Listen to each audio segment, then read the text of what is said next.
There is a big problem in the way you use your mind, use your brain to trade.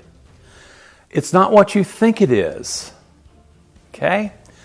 There's a lot of work that goes into being able to be a trader and having it, getting the point where you really understand the markets from your point of view, from a trained point of view. There's a lot of work that goes into methodology where you finally learn how to run this thing and find an edge. And that edge is going to give you the ability to extract more capital out of the markets than you put back in. That's successful trading. There's a big problem with that idea, though. And the idea is the brain itself. Your brain, is built to evaluate risk and safety in the environment. Same as your mind, as you've trained your mind to do. The problem is this: your brain is going to operate with a completely different set of assumptions than you as a thinking creature are. Okay, and I want to read something to you. This is from one of the eminent neuroscientists of our times, and here he is, and he's a researcher. He's an academician. Listen to this, okay? Listen to this. Here he goes. Our nervous system, that's your brain, function as a sentry by continually evaluating risk in the environment. Okay, now understand this is your brain doing it, and exactly what's it evaluating for? Okay? Through neural surveillance mechanisms. That's different physical aspects of our sensory input. Our brain identifies features of risk or safety. Many of the features of risk and safety are not learned. This is what I want you to hear, friend. They're not learned, but rather are hardwired into our nervous system and reflect adaptive strategies associated with our phylogenetic history. Wow.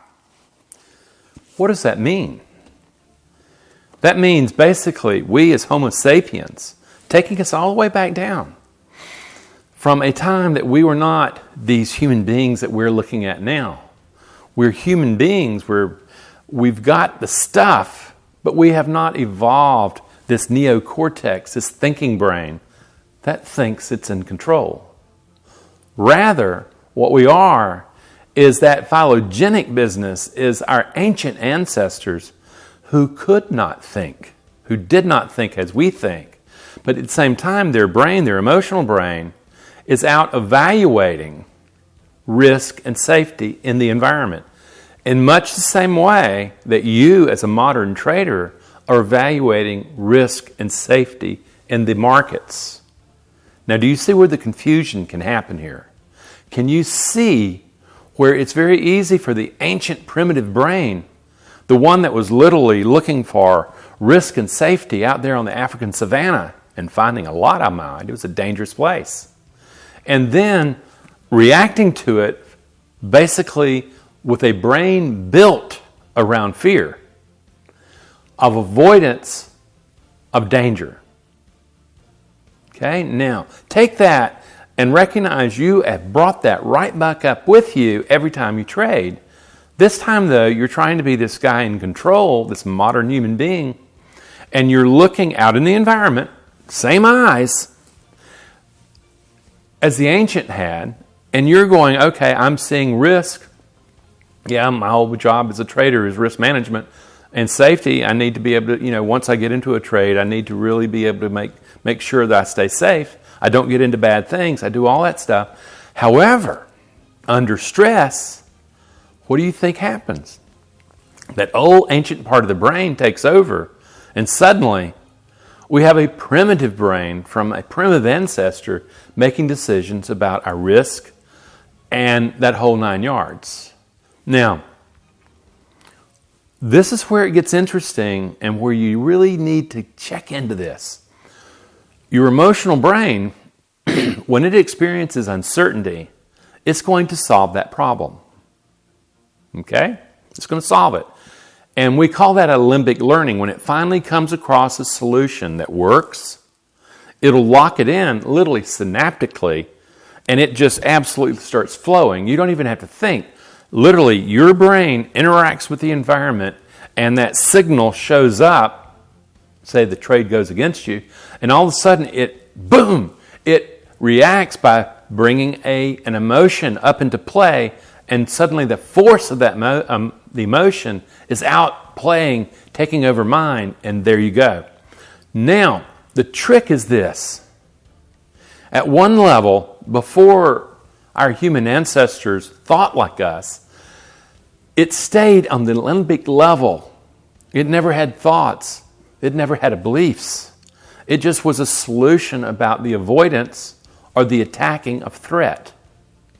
That's what it was doing. However, now it's changed. Somewhere along the miracle of evolution, we developed thinking. We became a thinking, sentient being. And suddenly those limbic learnings that taught our organism how to be in relationship, a successful short-term relationship with the environment, begin to get encoded as beliefs. Suddenly, there are powerful beliefs in play when you are actually experiencing the stress of trading, the challenges of trading, the uncertainty of trading. And those are about your adequacy, about your mattering.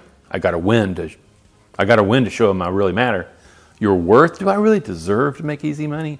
Or powerlessness. Oh my God, I have no controls over the trading gods. And all of a sudden you begin to see that it's no longer just limbic learning, but it's psychological belief. We've literally gone from limbic learning to the development of beliefs in our psychology. And then what happens is you project that onto the markets. But this left brain, it starts making up narratives, stories, alibis, fictions about those beliefs that derived from those limbic learnings. Suddenly you start creating a tale of why I didn't get in the trade. More confirmation, oh, just a little bit more confirmation, a little bit more confirmation. Notice that the logic is not there. The story is there, and it seems logical, but now that story is serving fear. Okay? Not probability, fear. This is the ancient brain talking. So, we have a story, we end up creating the story about us being winners or losers. And we say, you know something, I've got to be a winner. I've got to control outcome. I've got to make it happen. That is going to be a dangerous type of mind story to bring into trading. In the same way, I don't want to be a loser. Well, at the same time, if you're going to be a trader, you need to become an incredibly good loser because you're going to be doing a lot of losing. It's kind of like a 300 baseball hitter. You know, that's a Hall of Fame guy. Yet if you take a look at it going, wait, he's only getting base hits 3 out of 10 times. He's only 30% successful. That's a great success rate. So you start seeing traders and all of a sudden they have these ideas about not losing. And yet the idea of not losing sets them up to lose because they don't know how to lose. How do you go about changing all this? Well, the first is to acknowledge it's there whether or not you like it or not. It's not going to go away. And the more you resist it, the more it persists. But what we teach and empowered in our work, what we teach with like a trader's state of mind is this. We teach basically a 6-prong program. It starts with emotional regulation.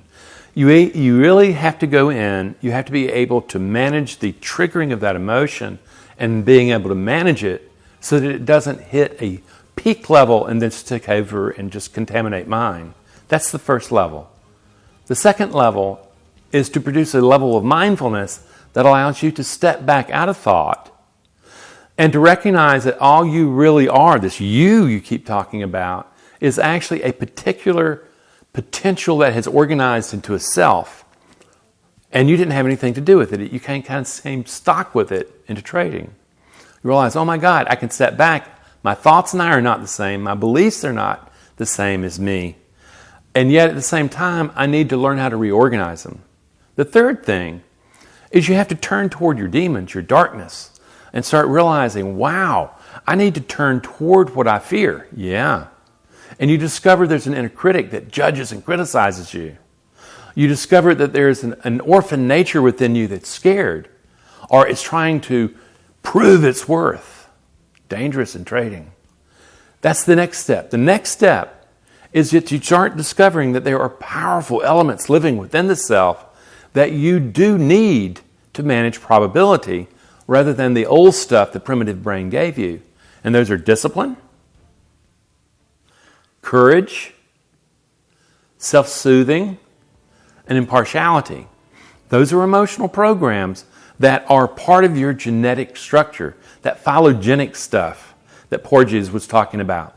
Here, though, you're learning how to pull them up, okay, in the face of stress and to act from them. That's emotional intelligence, friends, and that's what's missing mostly in trading. That's where emotional discipline comes. But that's not enough. You have to engage the internal struggle from this position of strength. That's the intentional mind. That's what we learn how to produce. The last thing is you have to stay vigilant. Often, a lot of traders believe that, man, if I can just get past fear, man, I've got it made. Then they discover there's something beyond fear, even more dangerous. Overconfidence. When you start winning and you start going, look at me, I'm winning. No. What you've done is you've developed the ability to create a mind that can engage and work with uncertainty really well. It's not a permanent fixture. And you have to stay vigilant, because otherwise you'll fall back down. Friends, that's the way we do it. That's the problem that you've got to solve, that primitive brain that is going to solve the problems of risk and safety, but it's going to do it on an enormously short-term, fixed way that just doesn't lend well to probability mind at all. But the key is you solve that problem and you begin to realize that I can transform the old brain that's built around fear, and I can transform it into a probability-based mind for trading. Come learn how. Come to our website. Begin to really look at the different free materials and other stuff in my book, and then start really looking at the courses. Friends, there is a way to build that fear-based brain into a probability-based mind. Come learn how.